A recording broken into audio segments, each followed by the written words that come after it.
Welcome to News from Neptune for February 7th in the 6th week of 2020. I'm Carl Estabrook.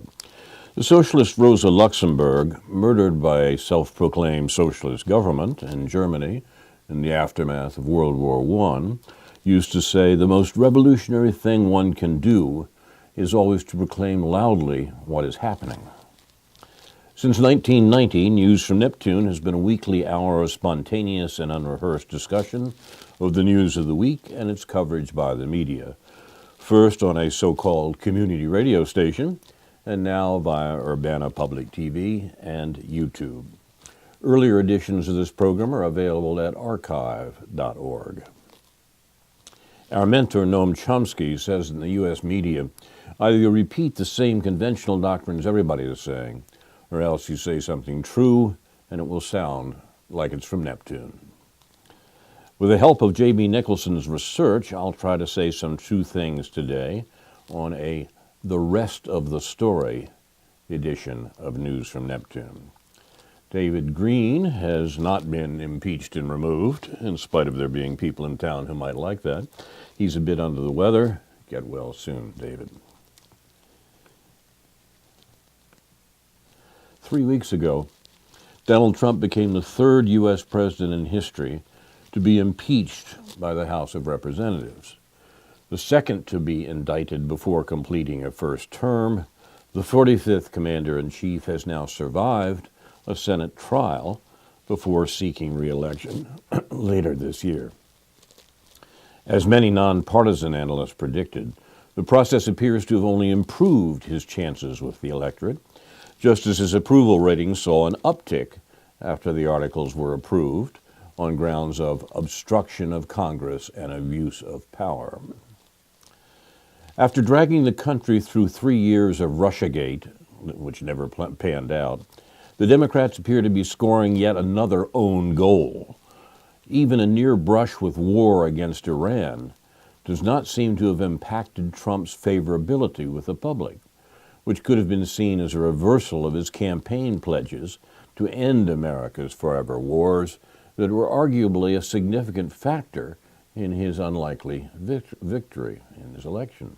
It was Trump's rhetoric as a peace candidate suggesting rapprochement with Russia, which made him a target of the political establishment and intelligence community, who subsequently blamed his shocking win on still unproven allegations of election interference by the Kremlin. Since he took office, Trump has done nearly everything short of declaring war on Moscow to appease the bipartisan anti-Russia consensus in Washington, but to no avail. One such step was the decision to provide military aid to Ukraine amidst its ongoing war in the eastern Donbass region against Russian-speaking separatists, that is, Ukrainian citizens. A move the Obama administration decided against, providing the weapons, because of Kiev's, the coup government's, rampant corruption. Trump's predecessor, Barack Obama, tapped his vice president, Joe Biden, to head up an anti-corruption drive in Ukraine, who instead used the opportunity to personally enrich his family by landing his son Hunter a job on the executive board of the country's largest private gas company, Burisma Holdings, for which he seems to have been very well paid indeed. Biden led the U.S. role in the 2014 coup d'etat in Ukraine, which overthrew the democratically elected government of Viktor Yanukovych after he turned down a European Union Association agreement for an economic bailout from Russia that was the flashpoint for the subsequent Donbass war. Contrary to the Trump-Russia collusion narrative, one figure who tried to lobby Yanukovych into signing the pro-austerity treaty was none other than Paul Manafort, the future Trump campaign manager indicted during the Russia probe for failing to register as a foreign agent while consulting for the deposed Ukrainian president. Manafort's influence went against Russian interests in favor of the EU, of the European Union, and was years before Trump was ever a candidate. But this did not stop the Democrats from later misconstruing it as evidence he was a back channel to the Kremlin. Meanwhile, Biden's hand in the junta was revealed in an infamous leaked phone call between Victoria Nuland, Obama's Assistant Secretary of State for European and Eurasian Affairs, and Jeffrey Pyatt, then U.S. Ambassador to Ukraine. Quite a story there. I'd love to know what the real background was, where that crucial phone call got recorded and presented to the world at large. Has never been denied. Its authenticity has never been denied. And it clearly was an activity of someone's intelligence service, probably that of Russia, but what it revealed about the U.S. support for the coup in Ukraine was devastating to the lies that the U.S. was telling about it.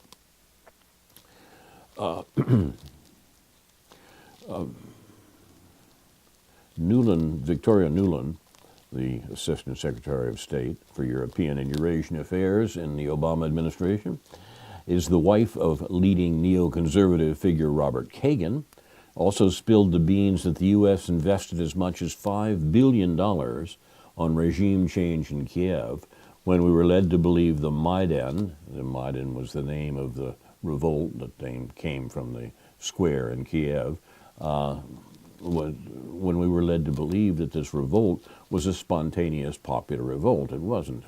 It was $5 billion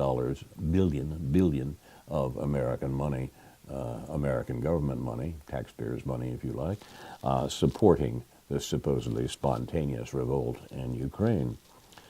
Shortly after the putsch, Hunter Biden joined the board of directors at Burisma, despite having the Burisma company, despite having no experience in Ukraine or in the energy sector. The embattled fracking company was founded by a notorious oligarch and corrupt minister from the Yanukovych era, Mykola Zlochevsky, who, unlike the former, did not have to flee to Russia and curiously escaped prosecution in a money laundering case under the new Western-friendly regime. Did he obtain immunity with Hunter Biden's appointment? Was that the price? When the Prosecutor General of Ukraine, Viktor Shokin, reportedly began to investigate the energy firm, the elder Biden did not just blackmail the post-Biden government of Petro Poroshenko into sacking him by threatening to withhold $1 billion in loan guarantees, but he openly bragged about it on camera. Joe Biden, you've probably heard that, talked about how he got rid of this prosecutor in the government that the U.S. had set up. As a reward, Poroshenko, nicknamed the Chocolate King for his background as a business tycoon in the confectionery industry, was touted as a reformer by the Obama administration, despite multiple WikiLeaks diplomatic cables featuring U.S. officials describing him as a, quote, disgraced oligarch, tainted by credible corruption allegations, and a deeply unpopular politician with widespread support among party leaders due to his past financial and organizational roles, close quote. Incredibly, Poroshenko would replace Shokin, the prosecutor, with a former Minister of Internal Affairs, Yuri Lutsenko, who had previously been imprisoned for embezzlement and corruption himself. It's still a matter of debate whether the top prosecutor was even actually looking into the activities of Burisma. But what is not in dispute, except in corporate media, is the criminal nature of Biden's conduct, who clearly allowed his family to profiteer off U.S. meddling in the country. After he became a 2020 presidential candidate and frontrunner for a while for the Democratic nomination, the subject of Biden's past wrongdoing was broached by Trump last July during a phone call with the current Ukrainian president, Volodymyr Zelensky. The controversial exchange occurred just a day after former FBI Director Robert Mueller delivered his anticlimactic testimony before Congress, where the lead investigator in the Russian investigation did not even appear familiar with the details of his own inquiry. The call transcript shows that Trump asked the newly elected Zelensky if he would assist U.S. Attorney General William Barr in determining whether there was truth to the rumors that the infamous Democratic National Committee computer server given by the FBI to CrowdStrike Holdings was located in Ukraine. CrowdStrike was one of the cybersecurity firms hired by the DNC, the Democratic National Committee, which questionably determined that it was Russian intelligence which perpetrated the alleged cyber attacks on the DNC during the 2016 election. The much more reasonable story is that the leaks from the Democratic National Committee's computer were not hacks at all, but they were leaks probably by a young man who was killed in the streets of Washington, or shot dead in the streets of Washington not long after that. In other words, Trump wanted to find out if it was actually Kiev, the new government in Kiev, which meddled and framed the Kremlin. While he didn't offer Zelensky compensation, it is true Trump asked for the favor shortly after mentioning the Javelin missiles being provided to Ukraine in the military assistance. However, Javelin missiles are surface-to-surface, sometimes described as anti-tank missiles, and made up a good part of the weapons that the U.S. was supplying to the coup government in Kiev. However, Biden's extortion and the firing of Shokin is only raised later in the conversation, and whether or not either matter was contingent upon the military aid is dubious and implicit as best. At the time of the correspondence, Zelensky and his government were unaware that the nearly $400 million in aid had been withheld and did not learn of its freezing till a month later, making any alleged quid pro quo quite doubtful. The ambiguity of the conversation has not prevented Democrats from surmising that the security aid was suspended on the condition that Zelensky cooperate with Trump's requests. While the exploits were arguably unethical, for the content of the exchange to be considered sufficient grounds for impeachment would set a very low bar and virtually ensure any future president can be indicted on a technicality for politicized reasons. In the meantime, the focus had shifted to Trump's firing of former U.S. Ambassador to Ukraine, Marie Yovanovitch. Because of threatening to withhold foreign aid alone qualifies, Biden is not only guilty of the same crime, but more explicitly so. Forget that from a procedural standpoint, without the required constitutional minority in the GOP-controlled Senate, the chances of removing Trump were dead in the water anyway. This can only mean the trial is really meant to be a smokescreen for Biden's own palm-greasing in Ukraine, while legally requiring his biggest primary rival, Senator Bernie Sanders, to spend time away from the campaign trail in attendance. Not only has the legitimate question of whether the former vice president and his son should also be probed been dismissed by mainstream media as a conspiracy theory, but completely lost in the political theater of the proceedings is whether Washington ought to be providing defense assistance and fueling a proxy war with Russia to begin with. Even to call it a proxy war with Russia is a step too far. The war against the Ukrainian citizens in Donbass who objected to the illegally installed coup government, the war against them may have killed 13,000 people by now. It is a serious result of the U.S. Overthrowing an elected president and establishing a government more to our taste. The Russiagate hoax successfully transformed the entire of the Democratic Party into new Cold Wars, and its Ukraine-gate sequel has only continued that hawkish trajectory. In other words, promoting war and war provocations against Russia.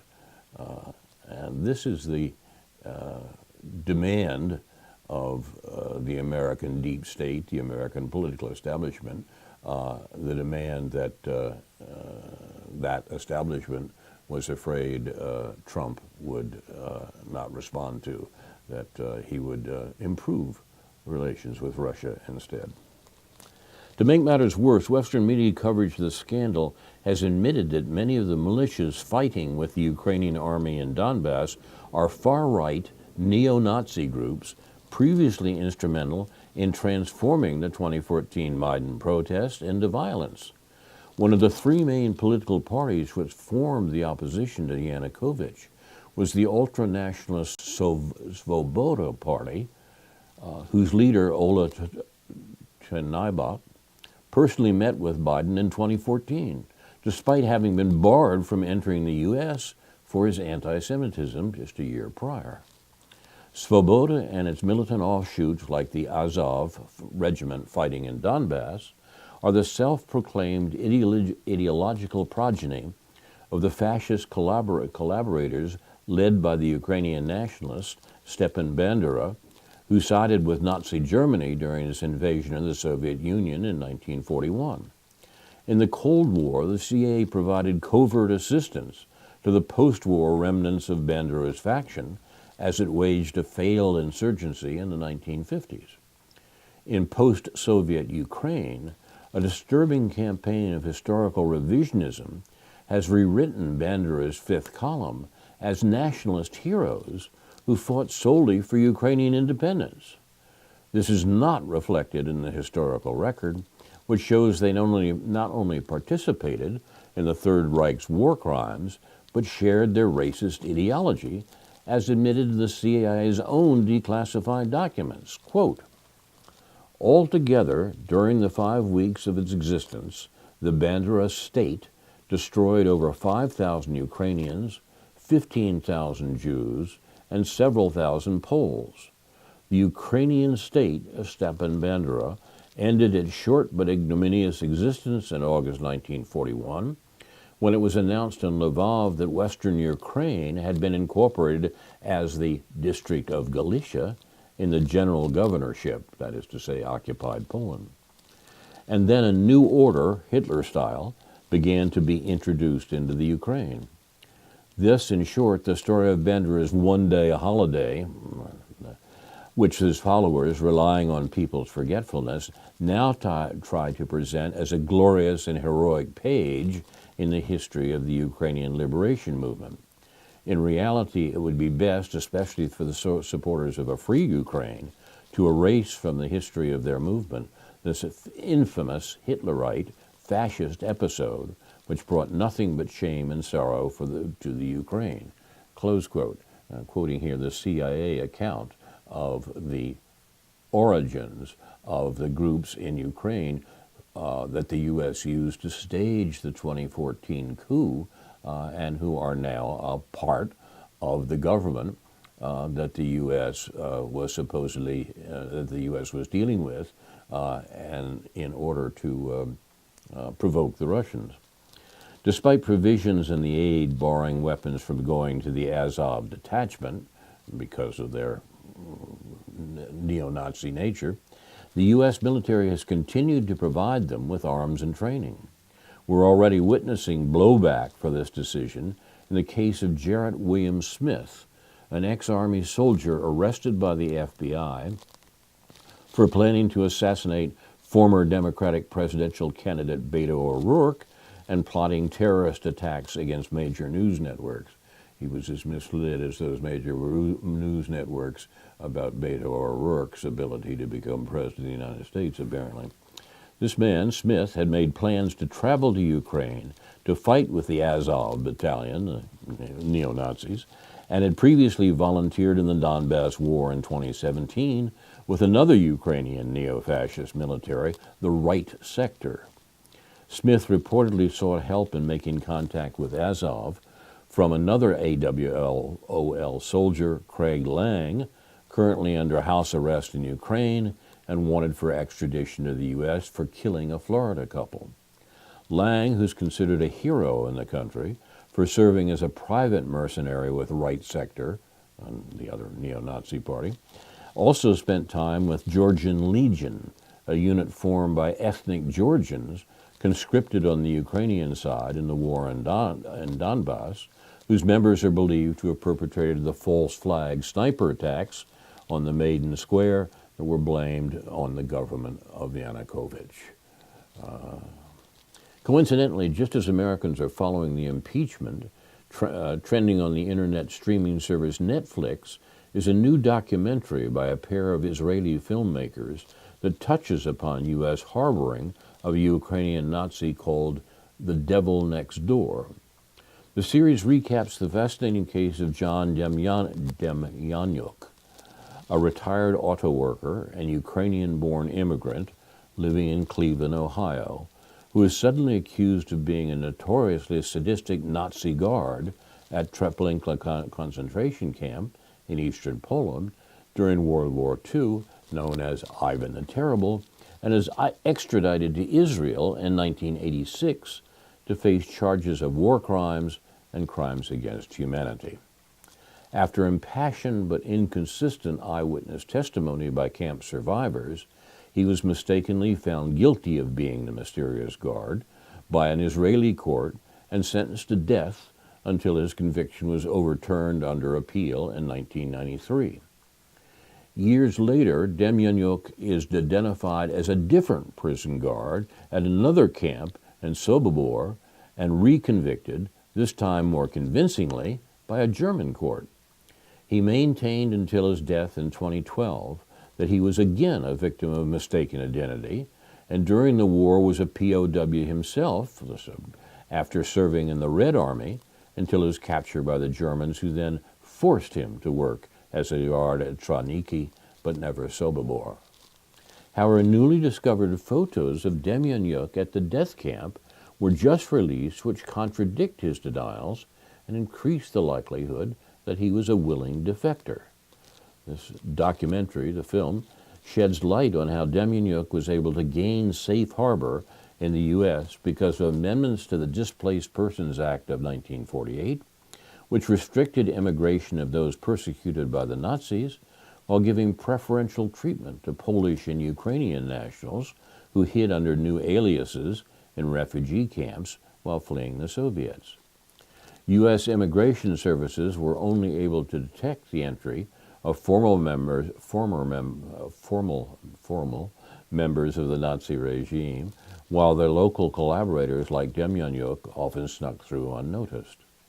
The show also speaks briefly of the U.S. embrace of many former Nazis, such as Werner von Braun, and the thousands of other German scientists recruited in Operation Paperclip, who were employed by the U.S. government during the Cold War in order to gain an advantage over Moscow in the space race. However, the series neglects to mention the CIA's support for Stepan Bandera's Organization of Ukrainian Nationalists, the OUN, much less their descendants in Kiev today, who are renaming city streets after U.S. veterans. Sorry, let's try that again. The film ignores the Bandera movement, the fascist movement in Ukraine, and their descendants in Kiev today who are renaming city streets after SS veterans and tearing down Soviet statues to replace them with effigies of fascist quislings.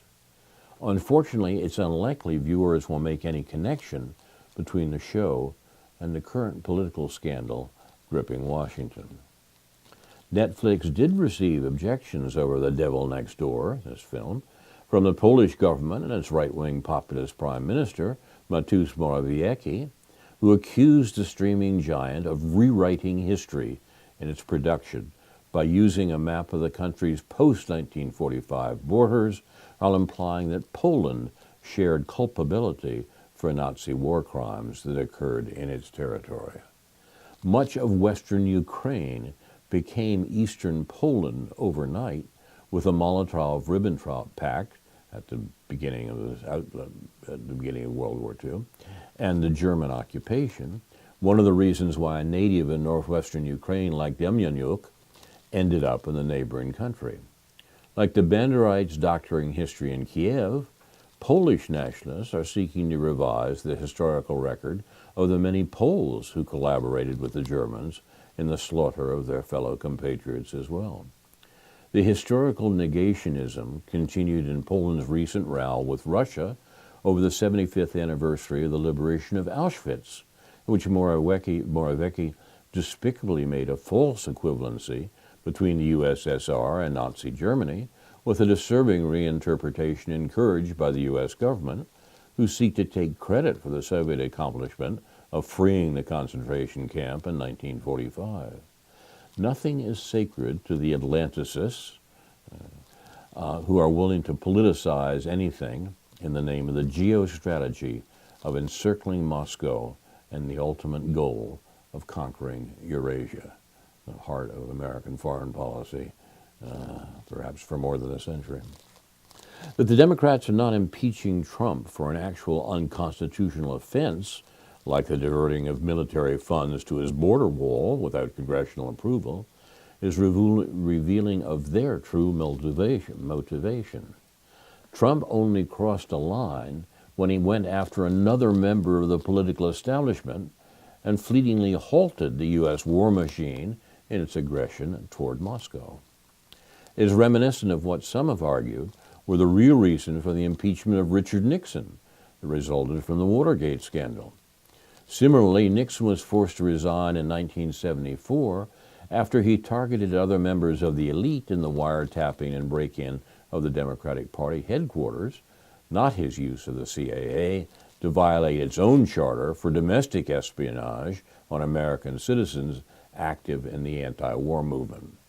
Like Trump's rhetoric towards Moscow, Nixon has also broken with foreign policy orthodoxies, most in his unprecedented restoration of diplomacy with China and détente with the Soviet Union negotiating arms control. You do not depart from the established political establishments, the established deep states' political and foreign policy without a reaction.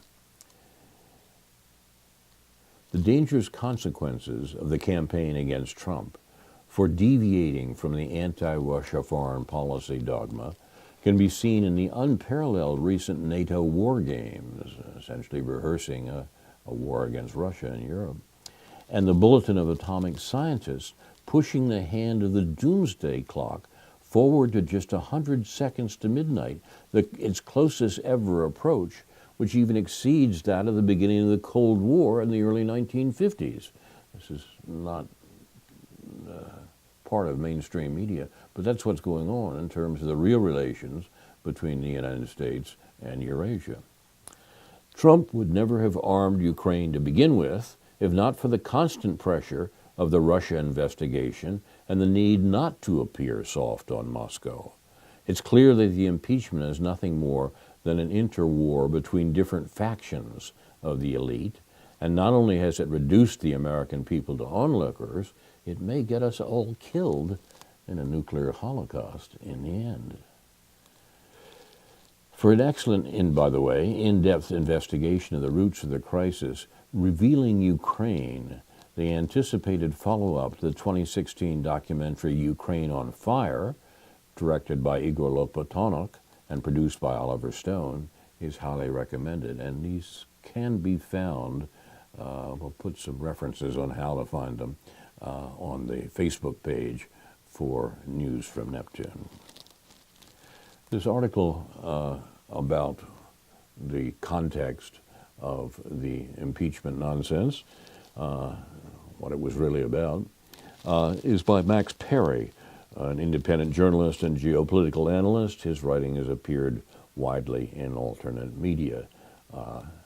And this text, too, will be on the Facebook page for News from Neptune.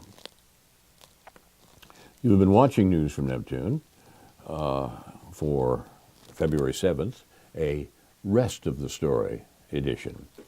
For the second half of the show tonight, we'll turn to the sort of thing that President and Congress should be attending to. Instead of their criminal war making, and the impeachment nonsense. Jeff Nicholson has provided us with an interview by Chris Hedges on poisoned drinking water. Most of us don't know how much of this country has unpotable water. As Jeff says, this suggests several things. First of all, a national jobs program. We need one, we can afford one, and it too must be universal. 18 years old and American are the only qualifications necessary to participate in a massive reconstruction of the American infrastructure.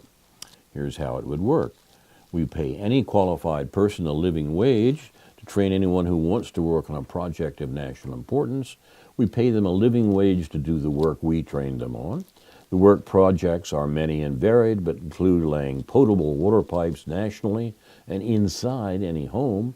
Poison water ruins internal piping too, so that must be fixed to be a viable solution, measured by people turning on their taps and safely drinking what comes out. There is no minimum safe lead level.